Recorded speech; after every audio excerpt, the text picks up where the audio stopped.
can I bring my book? And she's like, yes. Can I sit in the car and play my 3DS at Kroger? And she's like, yes.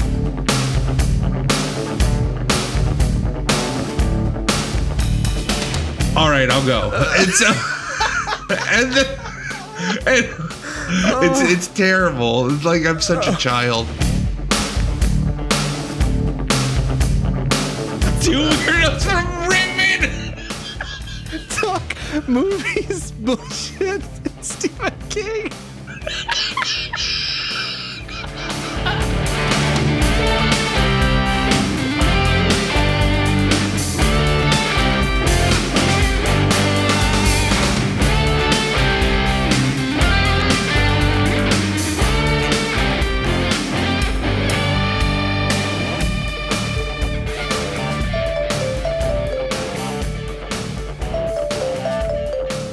Hey, there he is. Hello.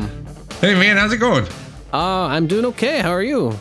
Pretty good. I'm sorry. I'm 3 minutes off, I think, from the 7-minute warning.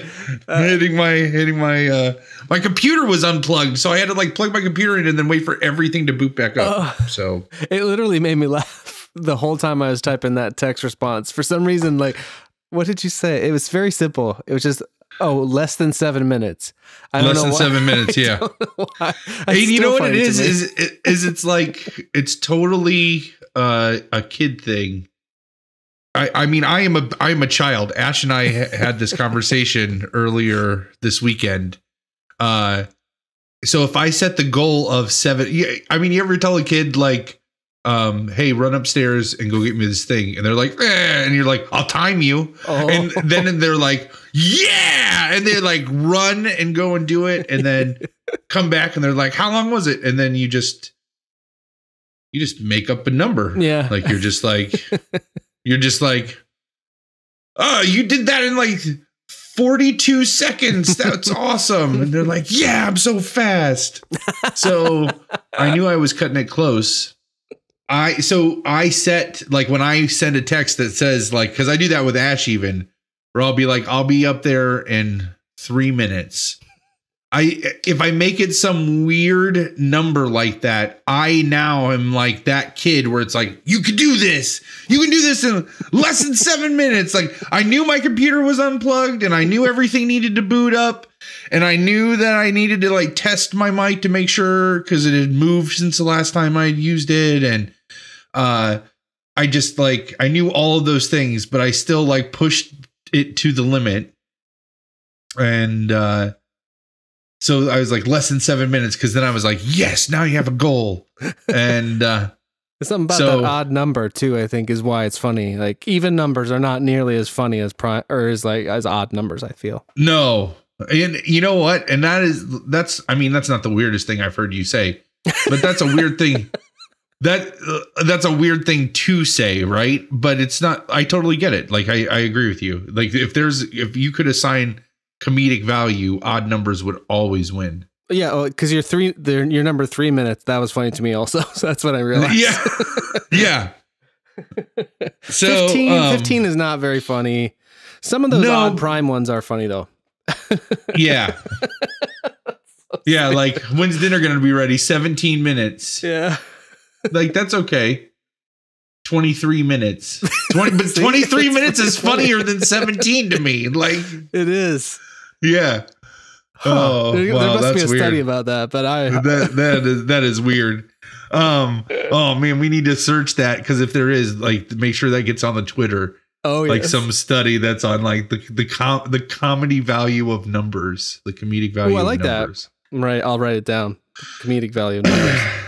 Oh man, it's funny because Ash and I this past weekend were talking about how I'm a child. Like when we first moved in together, we separated our lives into chores, and we like each dibbed our favorite chores. You know, like, as opposed to being like, you know, growing up, we're always forced to do the ones that we don't like, but we never got to do the ones we wanted to do. So we just picked our chores. We were like, these are all the chores that need to happen. Which ones do you want? So like, I have laundry, And she loves grocery shopping, and I hate that. And she loves cleaning the bathroom, which is so weird. And that's like the worst room to clean on the planet. That's funny you say that, because my wife, or she'll describe cleaning the bathroom as a very satisfying thing because you can see your progress so well, I guess, because of all the your porcelain or whatever. It's like you clean it and you can see a difference. That's her logic, I guess. Yeah. I don't know. Not me. I mean, but I would clean the kitchen. I like cleaning the kitchen. So that's my I guess, and it's too. kind of the same. Yeah. And I guess that's kind of the same thing. So, but you also cook. Well, you guys switch off cooking because we've got limited time to talk tonight, and that's because you're cooking tonight. Yeah. Yeah. So we trade off on that. And, I do the laundry, and she does laundry and grocery shopping are really, those are like our protected chores mostly. Like, because I really get satisfaction from doing the laundry, and she really enjoys like doing the groceries.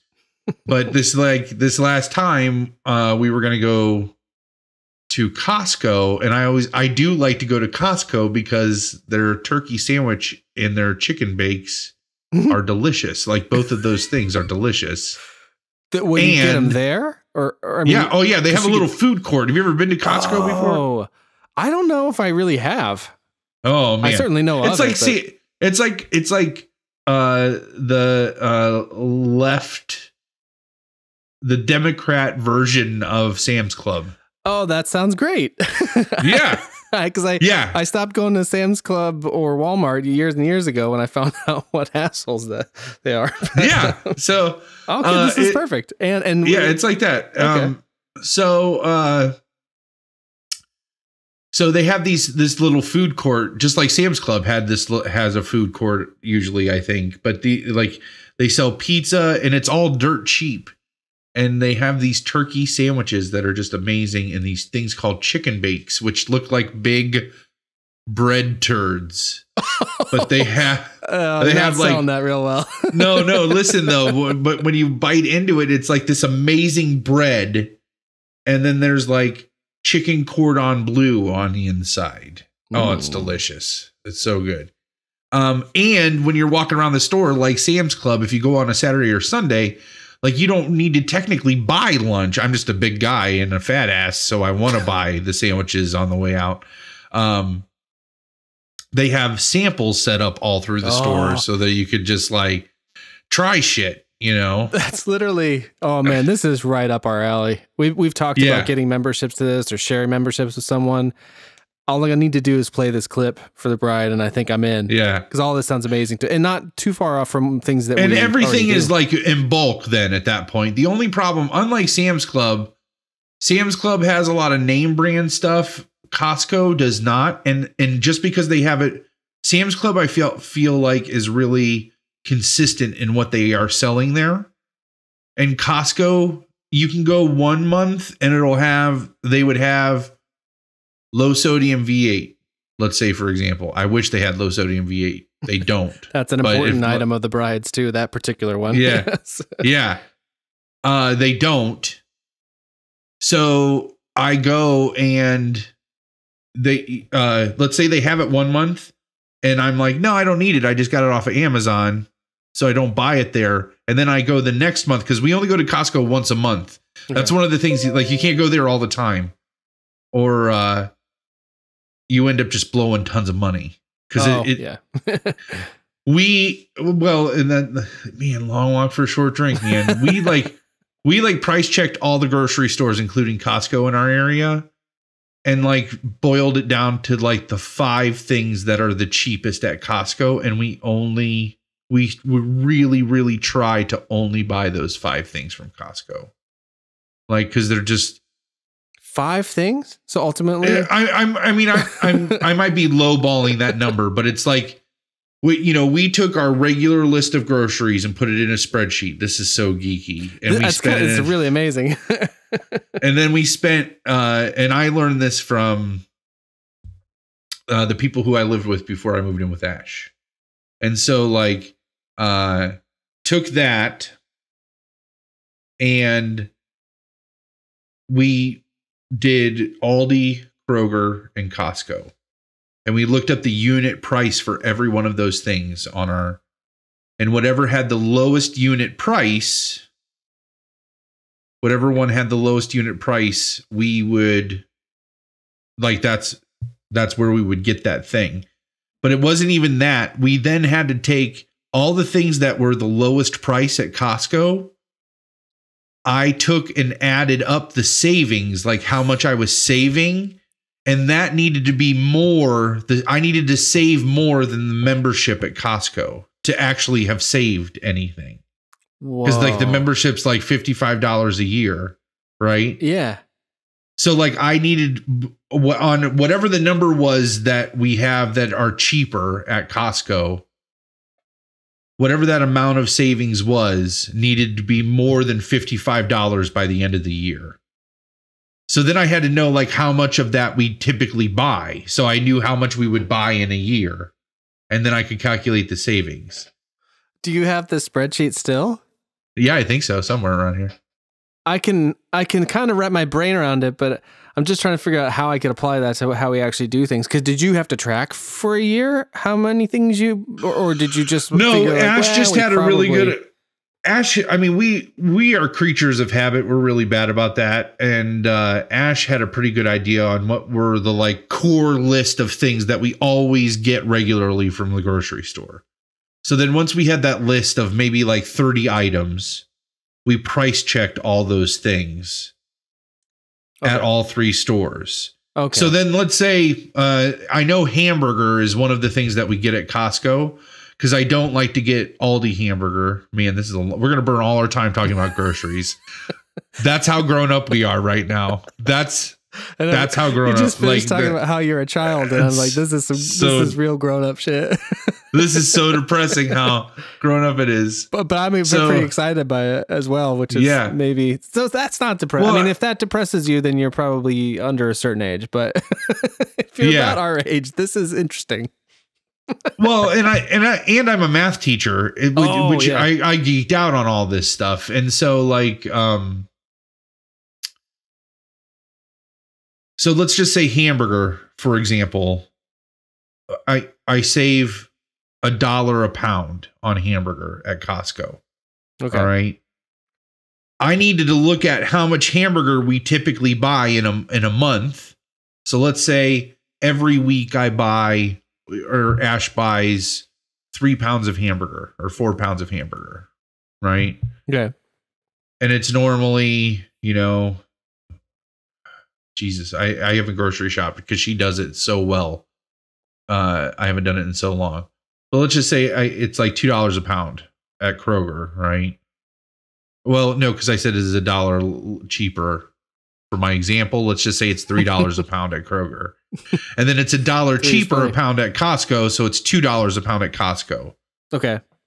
So if I buy 5 pounds a week, that's 20 pounds a month, right? Sorry. Yeah, this is feeling like the math problems that I get lost in, even though it's so simple. But keep going, because I'm sure there'll be listeners that'll follow you, and then maybe. Oh no, there's not. Are you kidding me? People are like unsubscribe. Basically, that $1 that I'm saving per pound of ground beef, I need to make more. That coupled with all the other items that are cheapest at Costco, my savings for the year needs to be more than $55 to justify buying the membership. Oh yeah, because I need to pay for the membership before I start actually saving any money. Like it's not technically like if I only saved at the end of the year $30, I technically spent an additional $25.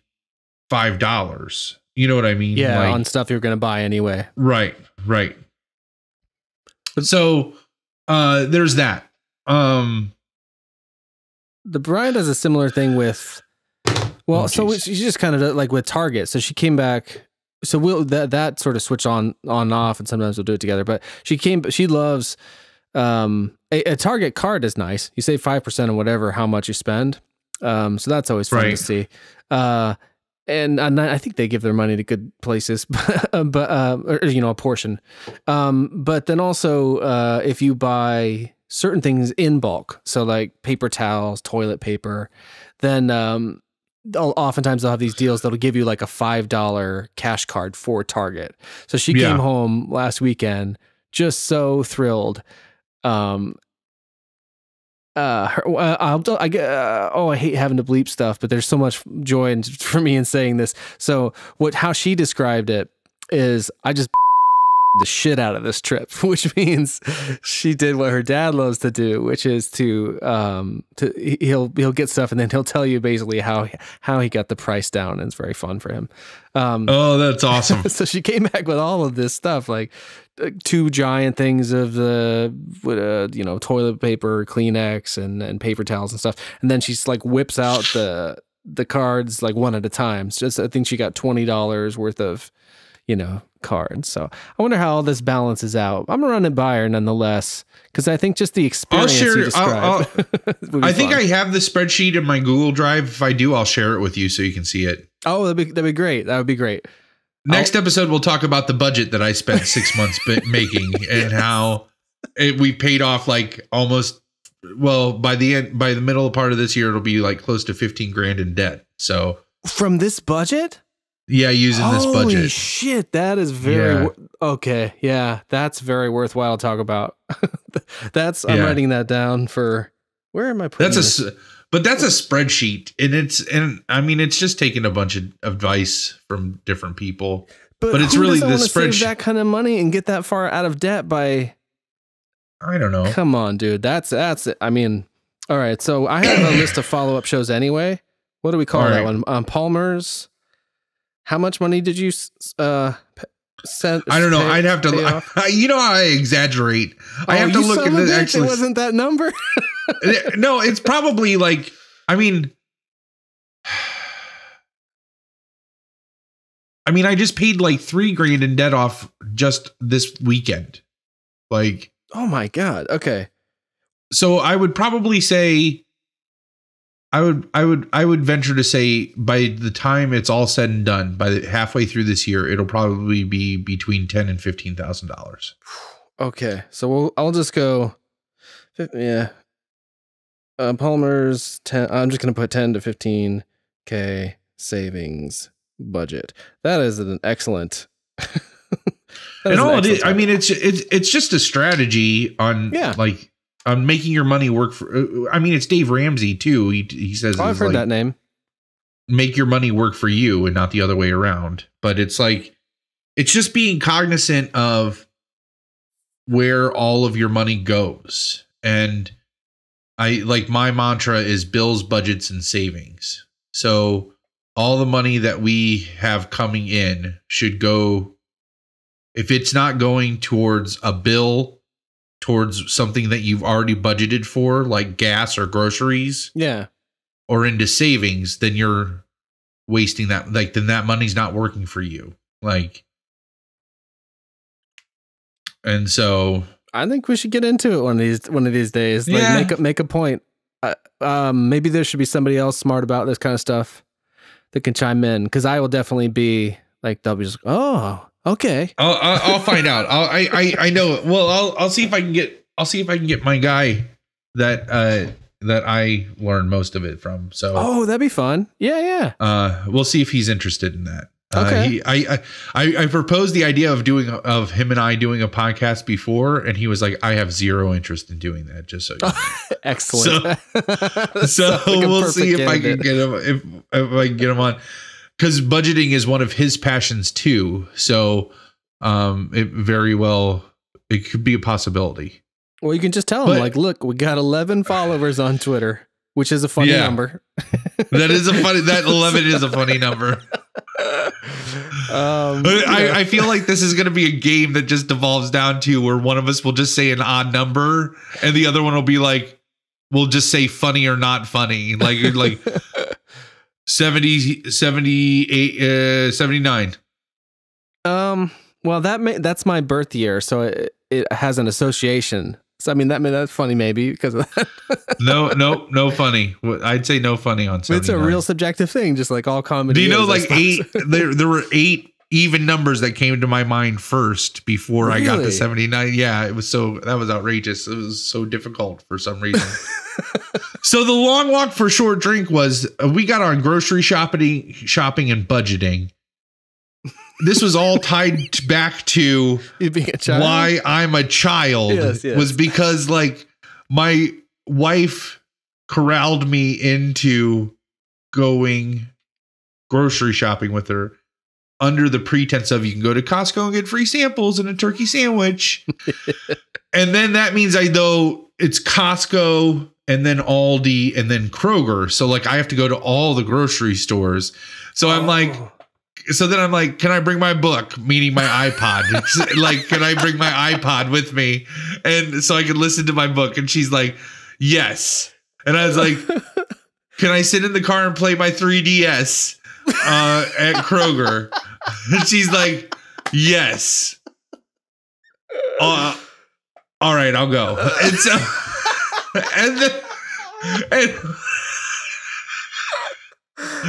it's terrible. It's like I'm such a child. I'm a man boy, and I need that's why I need to have a kid so that way I can get out of this man boy stage because I'm just like my dad lived his whole life in that man boy stage, and I don't I don't want to speak ill of the dead, but I don't want to be in my 50s and still saying like I'm Peter Pan. I feel like I'm 16 years old, and like I still say that too. Like I feel like I don't think I think any different than I did when I was 16. Right?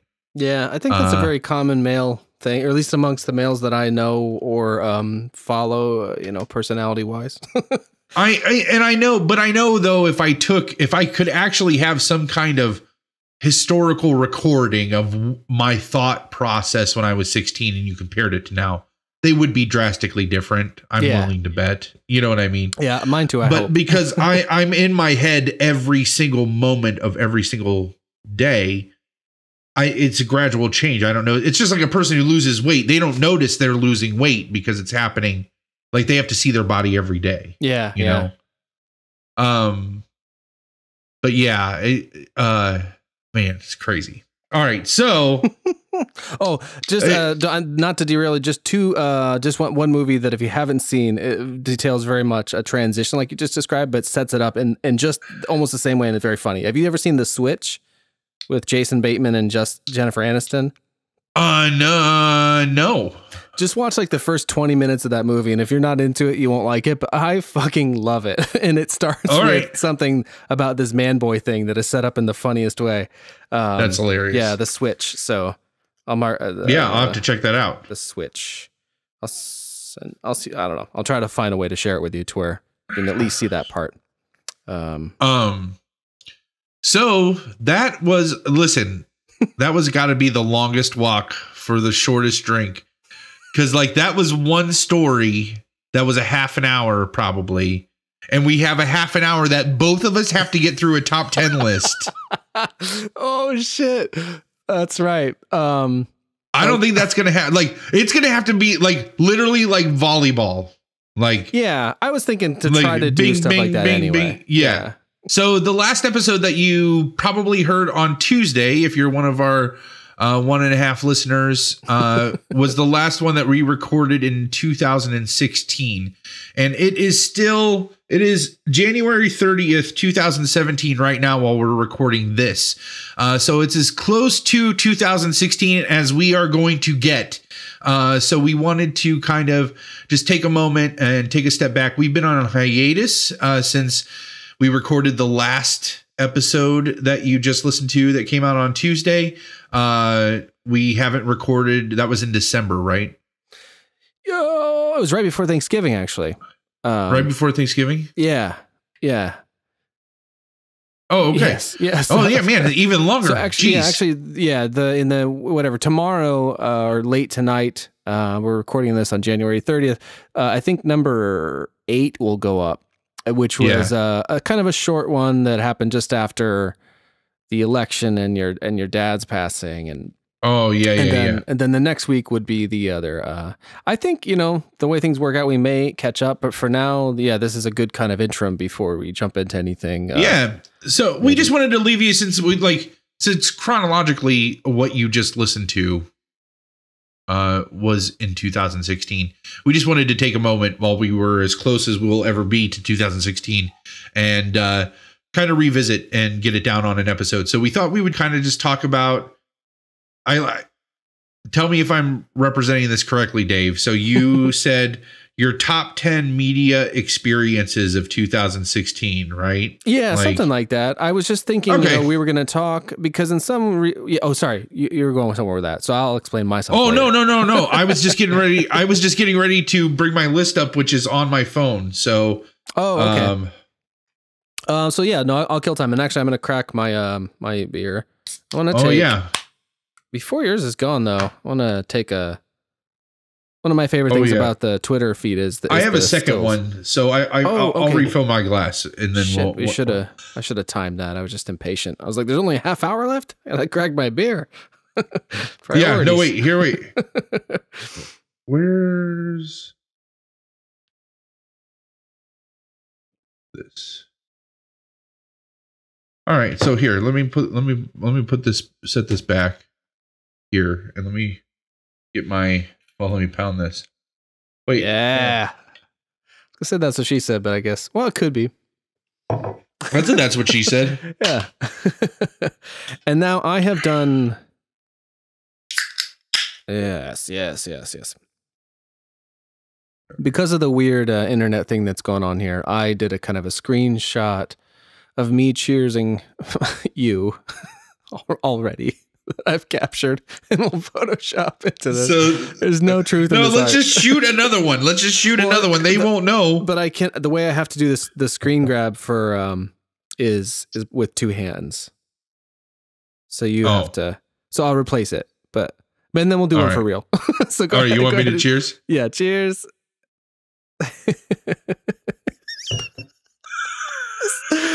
So this is all such horseshit. Okay, so now here we are. Cheers, buddy. Clink. Yeah. Oh yeah. Tinky. Yeah. All right, now let me write my list down real quick so I can go back to the camera. I'll explain what I was thinking with the list. Basically, well, I guess it'll be the next episode that'll air after this. Likely, will be a conversation with and hopefully we have tons of good stuff coming up in the next round of recordings, and the very first episode where we have a cabin kid joining us, which is awesome. Yeah, we actually, So without wasting too much of our time just explaining what that will be, I just thought, since you and I hadn't talked in so long, that it'd be nice for us to catch up with something before we introduce this other person to the mix. He's got this great list of things to talk about. We haven't really talked to him for so many years. But anyway, it's a part of that idea was to discuss like just our favorite, just some favorite things from the year that passed. I mean, it's such an awful time. Our show is not necessarily a vehicle for discussion about that beyond some of our feelings, but yeah, talk about a terrible fucking time. My stepmom passed away too. Yes. Yeah. Oh, yeah, I know. I'm so fucking sorry. Like less than 90 days from my father passing, my stepmom passed. And I said like the only saving grace, the only silver lining, because I buried an extra parent. That's 3 I've buried now. Yeah. Oh my God. Is that I never have to bury a parent again. Like I suppose that's the only silver lining. Way to positively reframe. Oh, jeez.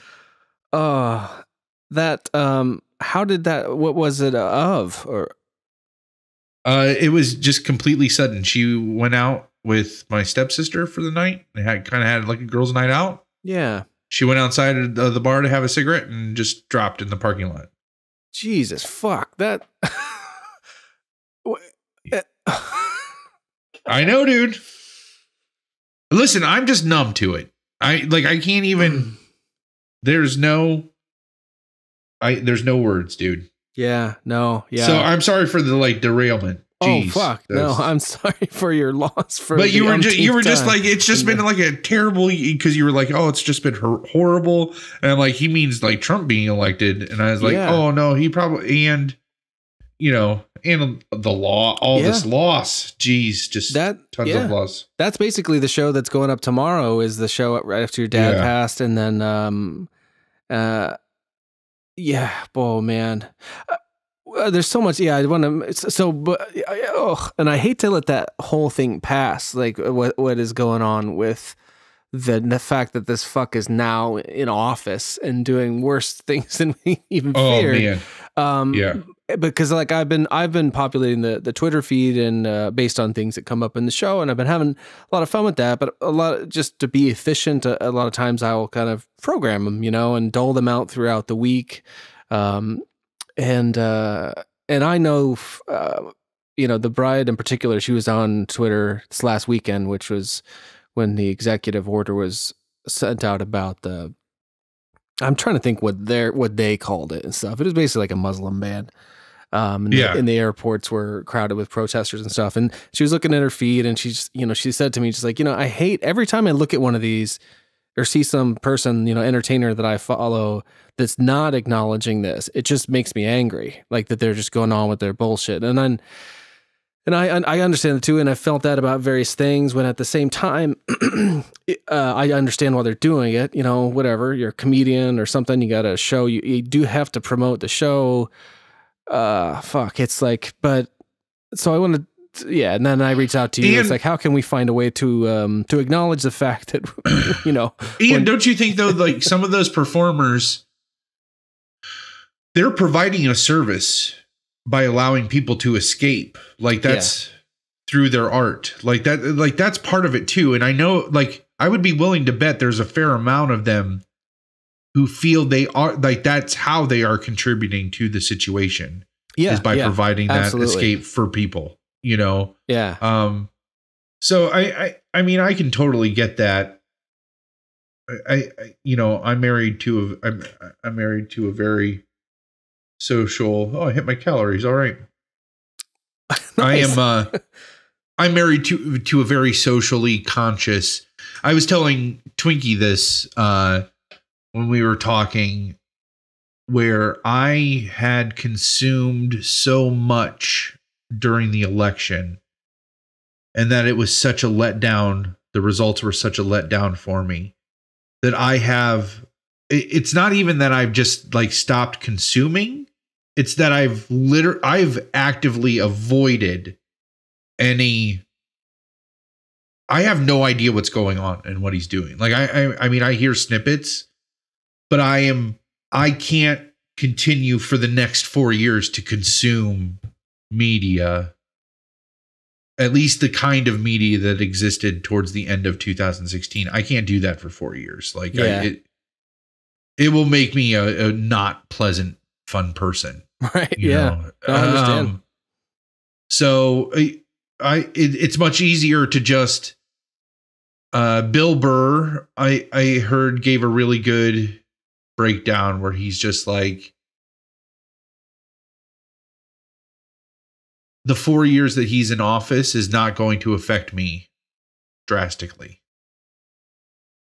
It's going to affect my country probably, and it's going to do all those things. But it's like, at the end of the day, like, you gotta worry, you worry about you. And it's like, and I know that's a shitty, man, I'm not representing this well at all. I need to try to find the Bill Burr, because it's just like, you individually, like, you still have some kind of influence in how your life is affected. And so you'll be fine. Like, you just put your head down and kind of like plug through the 4 years. You know what I mean? Like, yeah, I can definitely understand that, particularly with all you've had going on. And my wife is also a very socially conscious and minded person, and she even teaches around those subjects. And she said something that maybe I brought up on the show before, or maybe I haven't, but every once in a while she'll tell me, what's going on and teaching and stuff.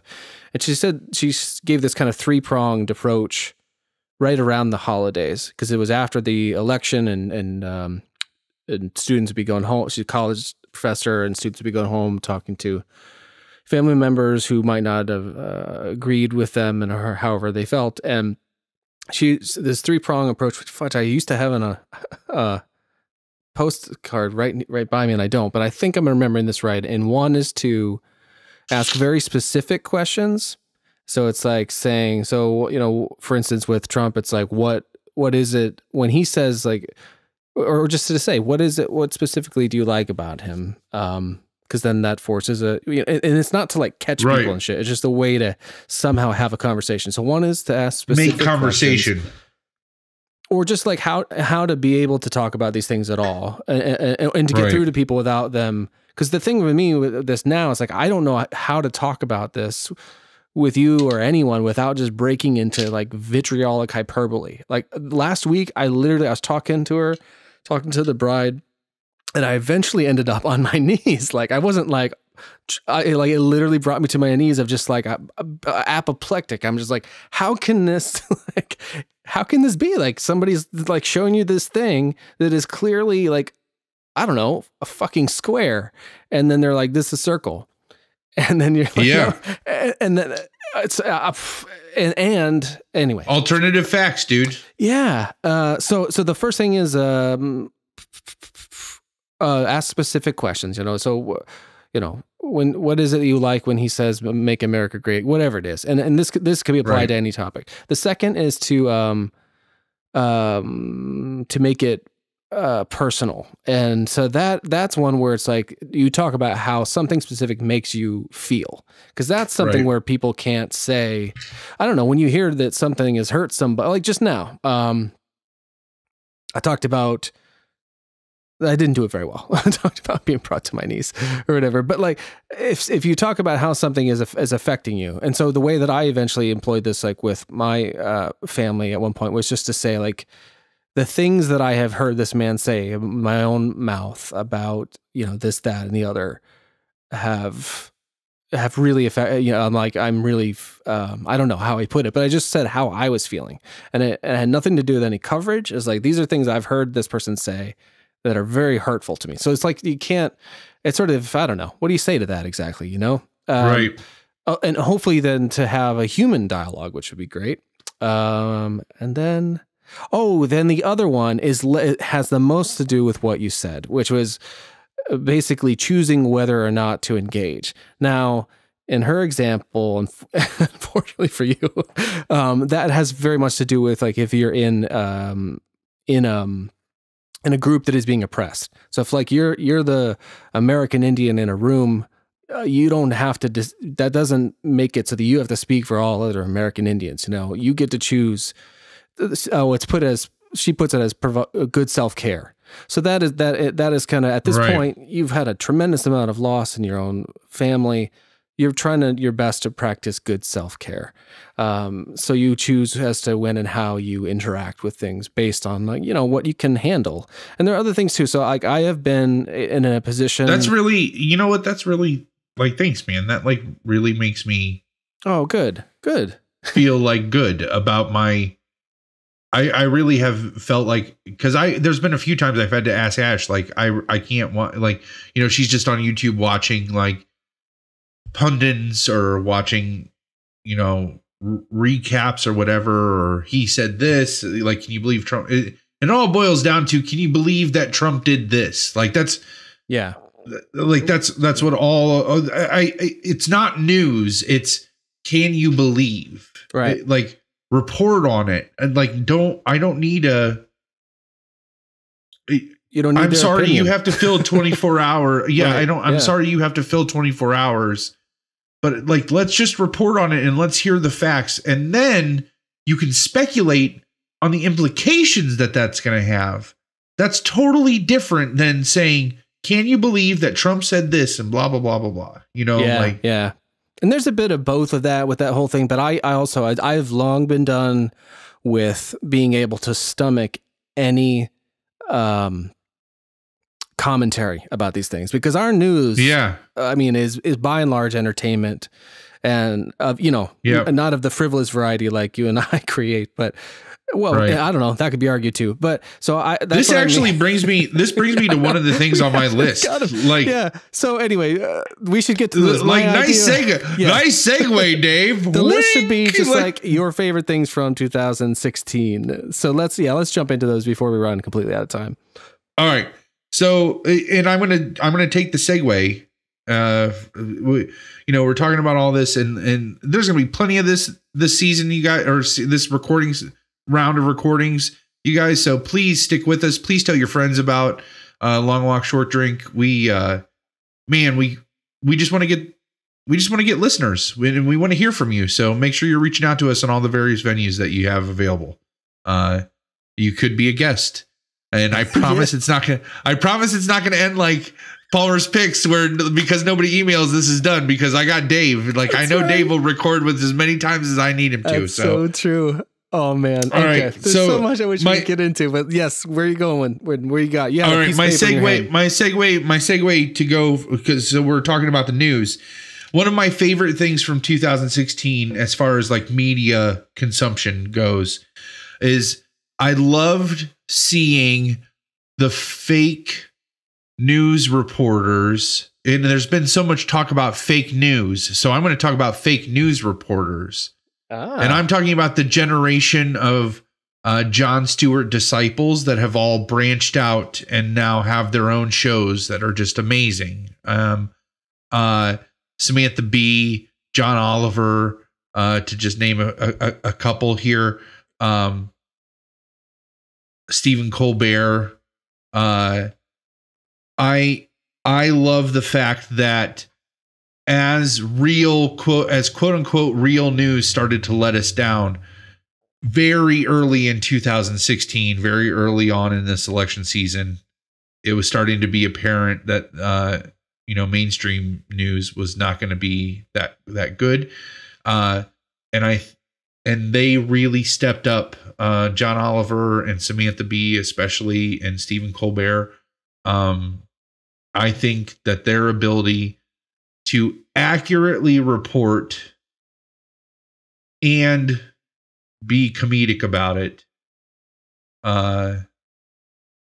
just really injected a level of levity and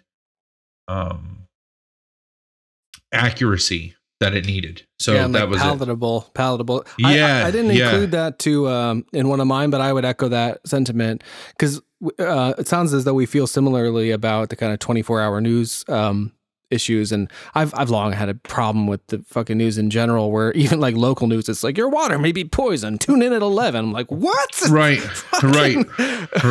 You might die before then. But so I can what I will consume and try to be diligent about is I'll listen to like the NPR's 5-minute update 2 or 3 times a day, just to hear like some stuff, what's going on, just some facts. I can deal with facts. Facts are what I want. That's what I want more of. You so rarely get that. And then otherwise, and I don't want to have to sift through a bunch of your opinions to find the facts. Yeah, or catch the tone or whatever it is. Like even people, most of the time the stuff I would encounter is people I would ideologically or whatever in theory agree with, but I just can't fucking deal with the tone. So what I do love is those people that you mentioned and how they can deliver news. I mean, that's not so much news, and that is very much news as entertainment, but it kind of helps keep folks like us. I don't know what the right thing is. I feel like it's entertain. I feel like it is. It's entertain. It's delivered as entertainment, which means it's approachable. So they're delivering. I think they're reaching more people. But it's facts all masked. I mean, real life is funny. Like how ludicrous life is comical. And that's really all they're doing. If you watch Samantha Bee or John Oliver or Stephen Colbert, they're just pointing out how ridiculous and ludicrous real life is. Right? Yeah. There's actually, because obviously we could talk about this forever. So in the hopes of this volleyball thing, hopefully we're not kind of cutting off our nose to spite our own face to reference the last show, which, by the way, I just edited the 7 show. And as a 7 fan, to the extent that I am, I don't feel good about how well I represented my own fandom. I promise this is really quick, but I just wrote a list of like, I love that movie so much. Even when it came out, I saw it several times in the theater. I had 2 VHS copies. One was like a special edition somehow with VHS. I have a VHS dub still of the Laserdisc that came out because that has separate features and commentaries than the beautiful DVD that came out. I have the fucking novelization. Like, I love that movie. I disappointed myself as a Seven fan. But the one thing I wanted to do before kind of pivoting a little bit. Oh, I just thought maybe I should watch the movie if I'm going to be a part of the conversation, or just stay out of it. I don't know. Future Palmer's picks. But so the one thing I wanted to mention last about these comedian commentator type shows, daily show type shows, that I would recommend you check out, and actually makes me want to re-listen to. There's a conversation somewhere, I'm sure it's readily available online, between John, and it's a few years old, between Jon Stewart and Rachel Maddow. And they basically have this discussion where Rachel Maddow's saying kind of your point of view. She's like, John, you're a journalist doing important work. And John's like, I'm a comedian, man. What you're doing is important. And it's not just like disingenuous. You know, it's an actual debate, I think, about what those shows do or provide by two of the people at the top of that echelon of that are providing those views. So I'll find that link, put on it on the Twitter, reconsider that. But I'm down for that. That's an excellent entry. Yeah. The one is okay if I try. Yeah, go. Your first one. We may have to do your first one. Your first one. I don't have them in any numerical order. Oh, so. No, neither do I, nor could I. Now, let me know too, though. What is your when do you have to hop off? Just how many minutes from now? Because maybe we'll just do 5. If we really start volleying and say, let's do 2 minutes per entry, we can do 2 minutes per entry and do each one. Okay. Okay. All right. Well, and go your first one, and Dave's first one. Go. Mine is the only. The one I'll give now that's different than the others. That is, all of the others are not like this. A lot of things are very specific things, but I just put the Obamas.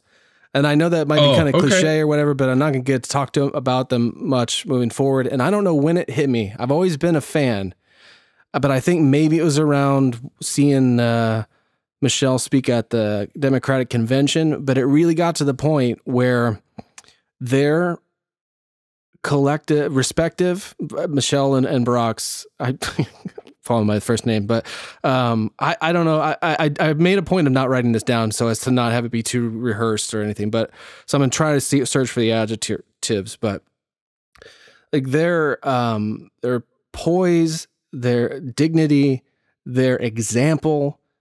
Fuck, I can't even think. Like, I just couldn't. I was always so proud of him as our president. I was, and especially as this sort of new election started to move forward, even before I thought the Trump thing was even a possibility, I just got to be where, and I'm like this about other people. I'm like, there's a time in life where I didn't much care for Bob Dylan or whatever. I knew I would like him someday. Eventually it got to the point where like you say Bob Dylan's name and I start to cry. And and I've been at a real place like that with Obama and Michelle and the way that they've conducted themselves and the legacy. I just lose it all the time. I'm so proud of myself for not losing it now. So that's all. I could say so much more, but that's... You did so great. No, you did great, man. And like, and I'm going to take my like 30 seconds on this. It's like the debates. Yeah. Is wrong. Sorry. I shouldn't have done that. But very early on in his presidency, I remember like Michelle Obama was in an interview and they were like, what is it about? Like the question was something like, what is it about you as a couple or whatever? And she's like, he leads and he says, we always take the high road.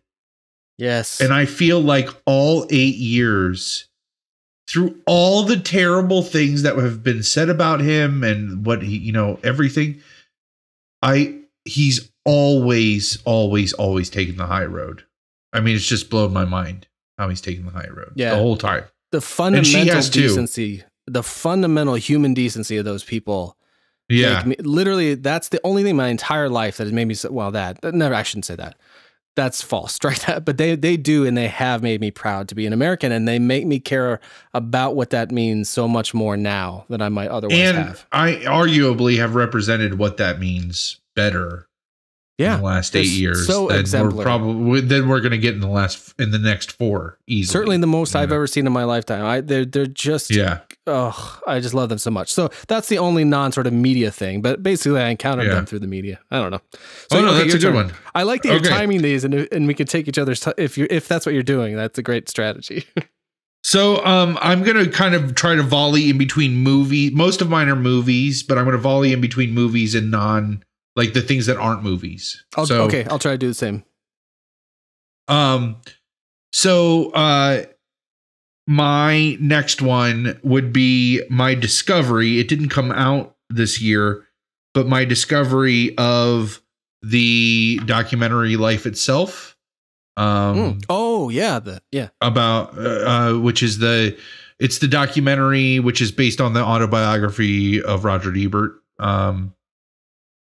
It was one of those things that I was in a really tough spot earlier this year emotionally, and it really, if anything else, like I loved everything about his life and like all of that stuff, Roger Ebert's life, but the stuff that was recorded in the last weeks of his life, where through everything that he had gone through to still be so happy. I loved like the way that they portrayed his relationship with his wife and how positive he was about his situation and how he never gave up hope on that. And I like the director did a fantastic job. It was a great documentary. I echo all those things. Very humbling, just and inspiring and heartwarming. Also not like, they didn't paint him out to be a saint either. Oh no, absolutely. And I don't think he even tried to paint himself as a saint. He knew he was a hard ass and was okay with that. So no, I literally thought of that movie today for the first time in a while when I was just thinking of wanting. I'm working on a documentary about myself, of course, but want to have some references for certain kind of cool ways at which things are presented or editing wise. And I was just running through this mental list of documentaries in my head. I didn't get very far because I was doing other things, and that was one of the first ones that sprung into my head. And that's just for like cool editing shit, but that isn't. Yeah, that's 2 thumbs up. Yeah, well played. Well played. Okay, so do I have anything like that? Well, I'll do another biography, I guess, then. Okay. Even though he was involved in that movie, sort of, right? He participated and wanted to make sure they continued. So I mentioned that because mine is an autobiography. The boss put out his, what can you see? Born to Run. Yeah, I can see it. Which is, how many pages is that? It's a healthy. I just got the audiobook, so I'm going to be digging into that as soon as I finish the stand. I got 5 more hours in the stand. All right. I think we should definitely do a stand show. So this, the Bruce Springsteen's autobiography is about 510 pages of just pure delight. If you think, I don't know how to summarize that. The writing is beautiful. He discovered some kind of special voice for telling his own story that I think he stumbled across writing like a blog post about the Super Bowl years ago, and then took 7 years to kind of write his life as it relates to his music. And as someone who's gotten into Bruce Springsteen in the last few years, like in maybe 2010 or so, I was always a guy that thought I should like Bruce Springsteen based on him being a passionate singer, kind of this purposeful artist doing something intentionally that had deep meaning. I never locked in until I heard the album Darkness on the Edge of Town. And then I became a huge fan. So that was about 2010. And so if you are someone who's curious like that, I think this is a great place to jump in. If you can hear him read it, there's a great sort of poetry to the thing. I just don't feel like I could do it justice in short order. Go to your local libray and request it. Yeah. I think visit your library. I'll find your library worthwhile. Yes, I do. And actually, speaking of, hopefully I got several library books next to me so that I hope I can get to. I will share some kind of link on the Twitter that shows because I think there's some of like Bruce reading the book. It is so great. It is so great. And I did read it. I had to read it because the audiobook didn't come out till just recently. And I loved that experience so much. Making time to hold that book and dig in. So, okay, hey, you're up. Hey, lady. Dave says hi. Hi, Dave. Hi. Hot. Yeah. Hot. Is she hot? Yes. All right. So then now to movies. So I'm just gonna go with one of the that's just a movie. Deadpool. Oh yeah. Absolutely just revitalized my I was really feeling stagnant even with the Marvel Cinematic Universe with the superhero genre, and I was one of the first, like, when X-Men and like when was that, 2000 came out, that kind of kickstarted this like newest round of that we've been in since. I've been one of the biggest proponents of the superhero genre, and I was really feeling that it was just getting stagnant. And I feel like, and it wasn't that the Marvel Cinematic Universe was bad. Those movies are very, very, very entertaining. But I feel like Disney cracked the code and then just kept cashing it in. And to me, once you like know the formula, it's like a cheat, right? Like we love underdogs as Americans. That's what we like. And so we like to see the struggle. And so this was all of, like, it revitalized the superhero genre for me. It also was an underdog story, in that Ryan Reynolds spent 10 years trying to get this movie made. And just like that, all of that part of the story to me was just as entertaining as the movie. And the fact that they just had the balls to finally go R-rated, like, and just prove that that adults will go see movies if you just make movies for adults. Like, that's the thing. Like, adults will not go see PG-13 movies because they're made for PG-13 people. Like, make original adult movies, and adults will go see them. Especially all these man-childs that like exist, like us, that exist. Like, yeah, Marvel has proven that.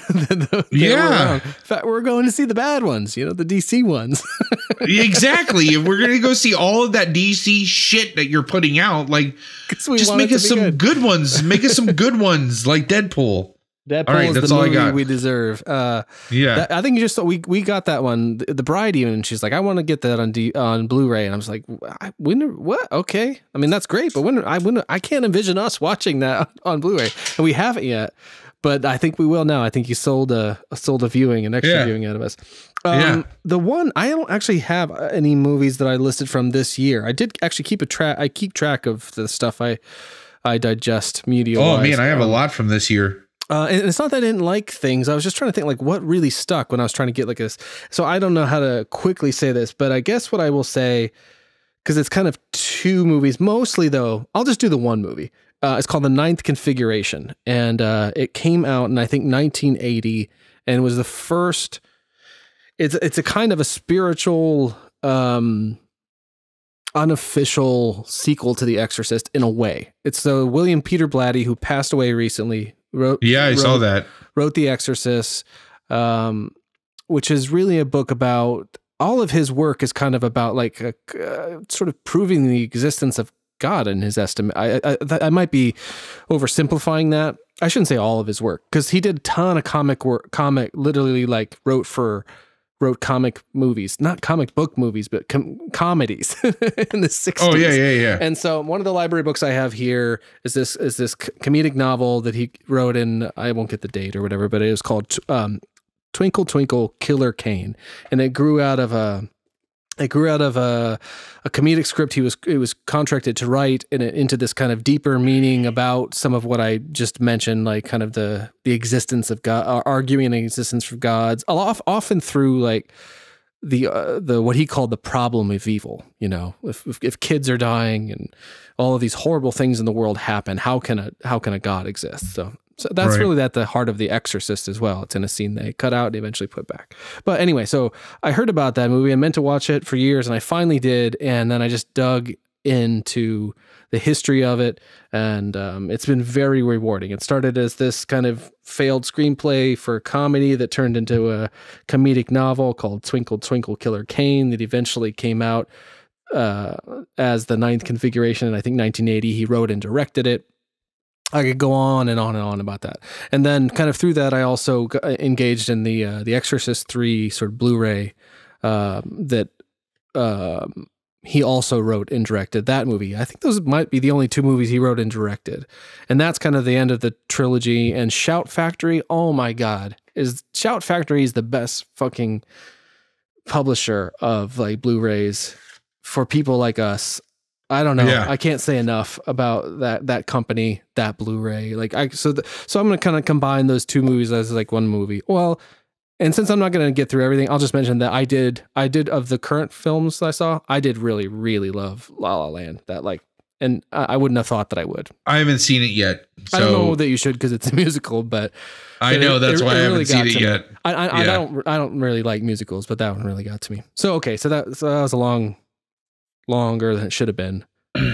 All right, I'm going to do 2, and then you're going to do 2, and okay. I'm just going to say my 2. That'll work. And then you're going to say your 2. Okay. Word. Okay. All right. So Fantastic Beasts and Where to Find Them, just because it proved that J.K. Rowling could expand. Like that's technically new material building on her existing universe. Mm-hmm. And I thought that she did a brilliant job to just show that she is a great storyteller, and she can a world builder like Stephen. Yeah, I would put her as high as Stephen King, like J.R.R. Tolkien, Stephen King, J.K. Rowling. Like they are world builders, universe builders. You know, like I can't even. I have thought of many novels that I would like to write. I have not thought of any universe that I have created. That's very interesting. In my head, you know what I mean? Like they have done that. They have all done that. So Fantastic Beasts and Where to Find Them. And then Rogue One was that was my second one. Let's do Rogue One. And we already did a double shot on that. So yeah, we did. So there's my 2. What's your next 2? Shit. I kind of grouped together Stephen King, all the Stephen King books on audio. I kind of piled them up here. Maybe I'll tweet a picture of them because I got the hardbacks, but this when I started the beginning of the year. I think I that's awesome. First listened to Dance Macabre and then On Writing, and then after those 2, then I'm like, fuck, I'll just start at the beginning of the catalog and move forward. And then when I saw you in July, I told you I was doing that, and you're like, yeah, I've been doing that for the last 3 years. Yeah. Which I remember bear hugging you. And I said I caught up, like because Stephen King, so I actually got 3 off of my list. There we go. Because it's just Stephen King in general. Yeah. Like made my list.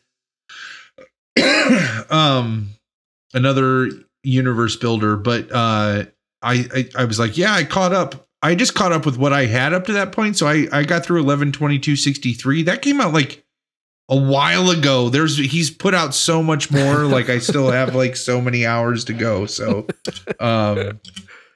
so Stephen King, what's your next one after Stephen King? I was going to try to group them together in some way, but because is this my last one? Because I'll pick it differently based on that. Oh, fuck. No, you only did one. You did all the Stephen King works, and then I chimed in and said, "Oh, I have Stephen King on my list too, so I'll just scratch him off of mine." I'm gonna say Beyonce's Lemonade. That might. Oh wow! Yeah, I have not listened to that album yet, and I was trying to think of a good music thing. I need to listen to that. That album. Was I do these yearly music mixes and stuff, and I finished that, and so that's kind of my place to just sort of put for myself the things that I was most moved by in that regard, and then I discovered they're not often not from the year, but. That I'm like I mentioned before, where certain people like they just cut deep, and there's a great quote in the Martin Scorsese documentary about Bob Dylan where Joan Baez says about him, she's like, some people can take him or leave him, but for those of us that sort of take him into our hearts, like he cuts deep. And for me, that happened at a certain point with that artist. And with this album, Beyonce got right up there where I would see her. And I don't know, I honest to God, I'm not on and haven't been on medications that brought this about. So I don't know what's going on with me, but I've been so, and I'm a pretty sensitive guy anyway, but I've been so overly emotional, sensitive to like real earnest things or real kind. I don't know. Like, so that like with the Obamas, but, I would see, I'm always like that. So good. Yeah, don't I've been much more so than recently, and it got to that point with Beyonce because of this record, and it's like, it started with a song that she put out before there was any idea of a record called Formation, and the video that goes along with. So that's the thing too. So there's a video for every song, and it kind of doesn't really tell a story so much. In a way, it kind of does, but it also is rooted in this kind of, it's coming from this very personal place with a problem she had in her marriage. And then she really engages in a way I don't think she ever has before in kind of race relations. It's just powerful, man. And it's a pop album. So like, I couldn't tell you the last time a pop artist reached me in this way to where it was like tear inducing. Wow. Cause it's a real fusion of the kind of things that's one of the reasons I love a Bruce Springsteen. Cause Bruce, I don't really care. I don't even like the like have fun Bruce Springsteen songs like fucking Rosalita. Where I don't give a shit about those. What I care about is the stuff that he would characterize as like his life's work. And that's terrible. That's so pretentious to say. I like the things where I can tell people are trying to work shit out and they're communicating something real to quote a movie you were in once. And Beyonce is a pop artist, but man, with this, she dug deep and delivered the goods in a way that I haven't seen done in popular music. I couldn't tell you when. And then also introduced me to, not that I've dug deeper into his work, but the song of hers that I put on my mix is called Freedom, and it features Kendrick Lamar. And him too. Like, there's just so rarely does music engage me. I saw him on the Grammys, and I don't remember what he sang. I don't remember what he said. I just remember he meant it, and I bawled. I was like, "Fuck!" And that's so that's what I want in life. I kind of want to be kicked in the balls by art, and she did that, and it's really fun. I mean, it's fun. It's a pop album too. It's not she's not gonna win a Nobel Prize, but she definitely deserves any and all accolades she's getting for this thing. That's awesome. I don't know how to follow that. So. I'm sorry. Yeah, well, my other my other two that are left are not nearly as. I mean, I like these things, but I tend to like all of that stuff. Wait, you only have two left? I think so many more left. Oh, that's okay. I don't care. I don't have to make dinner, man. we can hold them over though too. Well, no, okay. So I'll just rattle some off then. Right. So The Arrival with Amy Adams. That is a great movie. Oh, good. I've been hearing that and I haven't. Yes, awesome. I like that. I had Leo finally winning an Oscar. Oh, that's earlier cool. At the beginning of the year, and then still like he spent all that time, like all of that, like trying to get an Oscar, and when he gets up there, he does the stereotypical "I'm going to be political." Like, because he talked about climate. Didn't he talk about climate change or something like he had made that movie. Yeah, he made that movie.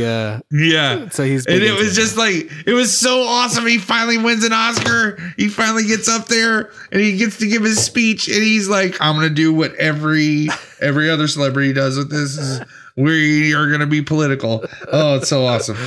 I appreciate when they do that, because it is and people get shit and stuff, but like when Meryl Streep gave her thing recently, that floored me, and I was just like, fucking A. And if you think about it, they get so little time to actually be themselves. They always, like, we're only ever seeing them being other people. Yeah, and they get a tremendous amount of attention and adoration for stuff. So I admire when they do try to say something like that. Right. Even I know sometimes it doesn't come across very well. But I would go too. I'm still scared to watch Revenant. Oh man, the fucking bear is like, oh Jesus, yeah. Did you say whoever the bear is? No, that fucking bear is just God. It was scary. man. So I mean, I have tons of other stuff, but I tried to keep it to 10 things. Oh no, I guess I have 3, but okay, I'll list this one. Yeah, then you should have 3. You should have 3 left. Yeah. Okay, well, I'll group these 2 because they're TV, and I don't need to necessarily go on and on about them. All right. But the bride and I, like, we will watch TV together. We don't always watch as many movies together as I would like, and I think that's just because often we don't have as much time to just sit and do it. But that sounded hotter than I meant to sit and do it. Ew. Hot. So we watch. So the 2 TV shows that we watch together that I want to kind of name check are Blackish. I'll just say, well, I won't. Yeah, Blackish and This Is Us. Have you seen either of those? Okay. Yes, I've seen both of those actually. But I know what both of those shows are, and I've watched episodes of both of those shows. I feel like if you've seen the pilot of This Is Us, that's the vibe of it. So if you got into it, then you would dig it, and if not, then probably not. But yeah, I just really like both of those shows, and I always look forward to them. And they always, Blackish always makes me laugh in the unexpected ways, and This Is Us, I just really enjoy the performances in that one, I think, more than anything. And it's network TV. It's and really awesome, really kind of enjoyable, fulfilling network TV.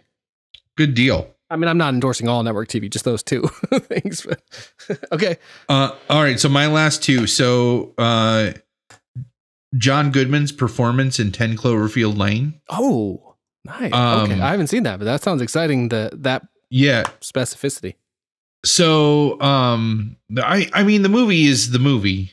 It's a really great performance in just a movie. Does that make sense? I think so. The movie is great. It is good, but it's not like he definitely is the like diamond in the rough. If the movie was rough, but the movie's not rough. So, It just, to me, is one of those things that I have seen John Goodman play a ton of characters, and Roseanne, like the show Roseanne, was like a huge part of growing up. Like that show was, my mom loved that show, so we watched that show a lot. Oh, cool. And so like I grew up with Dan Connor, right? And so like, but then just to like start seeing him, you know, with all the like the Coen Brothers stuff and like the Big Lebowski, like God. And how influential Walter that movie is, and like and Walter Sobchak, and like all of that. Like, he's just like, he's already a brilliant character actor. Yeah. But then I remember halfway through this movie thinking like, you're seeing somebody who has practiced a craft finally, like they have mastered their craft. Like this is like you were seeing. It's like watching, you know, like an expert sculptor or something, how like you can't even see what they're doing until like that last second when it finally like bursts as a work of art, you know, and like, but like every stroke of their hand is like amazing. That he is in the peak of his acting game in that movie. I like, fuck, I'm excited. I've never seen him play, and he's played amazing character. Like Walter Sobchak is an amazing character. Like, across this line, you do not. Also, Chinaman is not the preferred nomenclature. Like, oh my gosh! One of my favorite Trump gifts things is Donnie, you're out of your element.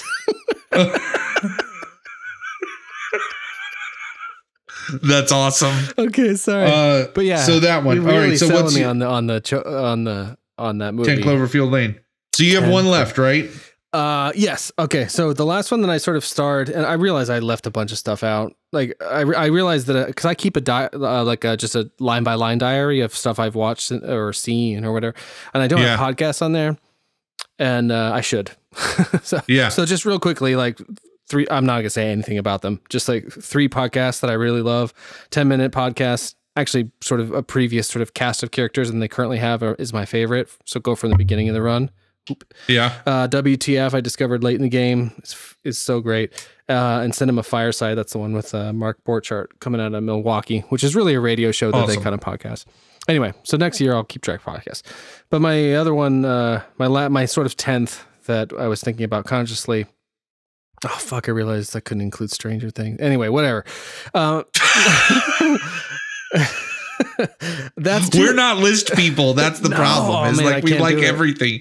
Yeah. We like everything. That's the thing. I was impressed with my ability to like look through my list and single some things out. And I'll tweet a picture of it is a 1-page, small page list of things. Anyway, I was impressed with myself, and now I'm in. You know that scene in High Fidelity, or that whole sequence of scenes where he talks to this journalist about his top 5, and then he has a flirtation with her. That eventually the whole thing ends where he's like talking to her in a phone booth, revising for the millionth time. She's like, "Don't call me anymore," because he can't make up his mind. That's how I feel. Okay, so my last thing is at the end of last year, I think it was. On the 9 Inch Nails Twitter, which is not a super active thing. That's like a thing. Trent Reznor will put stuff out when it's appropriate. So if they're not doing anything for like a couple years, you're not going to see just like Throwback Thursdays. And he said like new 9 Inch Nails coming in 2016, other stuff too. So I'll skip with the other stuff and whatever, but it was December or something. And then all of a sudden there was the stuff. I think he was definitely using that post, I think, as a means to make sure he held to that deadline of sorts. And so I'll be there in less than 7 minutes. Exactly, that was his less than 7 minutes. Yeah, so he gave himself a full calendar year, but like, and that's an even number of months, so it's arguable as to whether or not it's funny. But he's not necessarily a funny guy. I don't think he was a funny, humorous guy. I don't think he was going for cracking up 2 weirdos from Rittman. So. Oh my God! I'm changing the bio to 2 weirdos from Rittman. 2 weirdos from Rittman. Talk movies, bullshit, and Stephen King.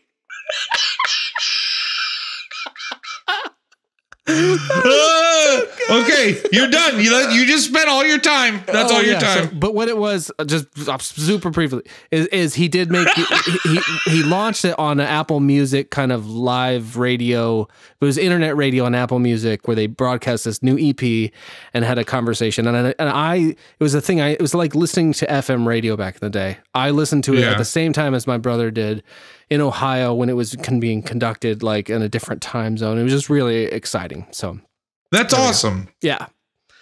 My last one. So, like I was looking at all the movies on here and I realized that the problem that with the subconscious problem that I have with Palmer's picks was I was trying to be a movie critic, but my motive, like all of my critique really boiled down to whether or not I was entertained by the movie. And that's not what being a critic is about. Like you need to be able to speak on the points of filmmaking to be a true critic, right? Oh yeah. So like all of my movies, like, and that's how I can say Goonies is my favorite movie is because like I am thoroughly entertained every time I watch that movie. Right. And it's one of the few movies that I can say that about, but it is the first one that I can remember being like that. So most of my movie picks from this year were because they were just thoroughly entertaining to me. And this last one was thoroughly entertaining, but it also, in my opinion, is the most original movie that was made this year. Ooh. And that's Kubo and the Two Strings. You just made that up. That's not a real movie. That is a real movie. Totally a real movie. It's an animation movie. Okay. It's got Matthew McConaughey and Charlize Theron are the 2 leads in it. Awesome. So this is exciting. So this is the most original movie you saw? I feel like this is like, it was thoroughly entertaining. It was so awesome. And it was crazy original. Like I have not seen any movies like this before. Not an American movie, to be sure. Like it's actually not an American movie either. No, it is an American movie. It's made by the same company that made like Coraline and made Paranorman and made I haven't seen any of those, that like claymation like style animation, you know. Yeah. yeah, totally. That was on my list. Awesome. So, wow, this was like a whirlwind of not getting into much. Yeah, so much more I want to discuss. I know, but we have to cut it off because then we won't have anything to talk about in a week. Yeah, I gotta eat. Like, you don't want me recording when I'm hangry. You won't like me when I'm hangry or hungry. Yeah, likewise, I suppose. Yeah. Well, okay. That's hungry, angry, angry. Hangry, yes. Hashtag hangry. Yeah. So, all right. Well, this was, unsatisfied in that we didn't get to talk longer, but awesome to be able to talk at all. Absolutely, man. It's Palmer. This is Dave. We're signing off. Cheers.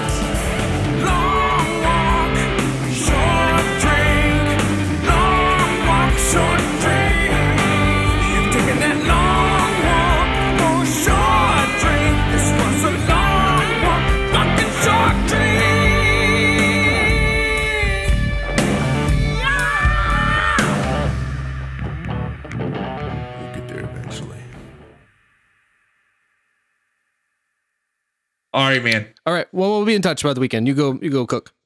Yeah, I'm going to go cook. Talk to you later. Okay, bye. Bye.